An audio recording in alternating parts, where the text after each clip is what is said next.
Kas rühmatrenn on sama hea kui personaaltrenn? Kas personaaltrenni üldse on vaja või on see lihtsalt niisugune väikene luksus?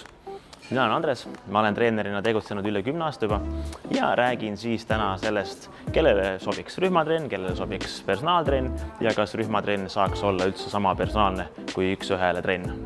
Rühmatrenn sobib siis inimestele, kes vajab lisamotivatsiooni, naudib energiat ja teistega koos treenimist, tahab kindlat aega kalendrist trenni jaoks, soovib üldist vormi parandamist ja ei taha kava koostamisel ise kaasa mõelda.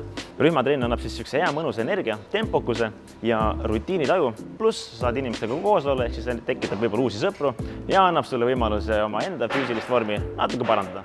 Personaaltreening on siis vajalik siis, kui sul on mingisugune konkreetne eesmärk, nagu näiteks lihasmassi kasvatamine või rasvaprotsendi langetamine või valmistud näiteks mingiteks konkreetseteks võistlusteks ette, siis lisaks, kui sa tunned, et sa ei ole võimeline iseennast väga hästi motiveerima, siis treener on see, kes sind aitab selle koha pealt väga hästi ja boonusena on ta ka osaliselt psühholoog, kes kuulab sind ära, on sulle toeks, abiks ja annab nõu, kui vaja.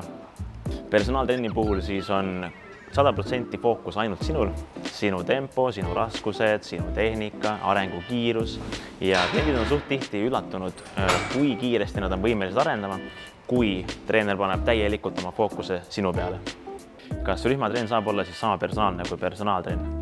Ütleks nii, et mingil määral küll, aga mitte täielikult. Et kui on hea rühmatreener, siis ta annab sulle kindlasti erinevaid variatsiooniharjutustele, kui vaja, raskemaid, kergemaid variante, aga üks-ühele treeningus on ikkagi see, et 100% tähelepanu on sinu peal, tempo, raskused, kordused, setid, et seal on palju rohkem rõhku sinul isikuliselt. Seda võib võtta nii, et kui rühmatrenn on selline üldharidus, siis personaaltrenn on eratund täpselt sinu jaoks.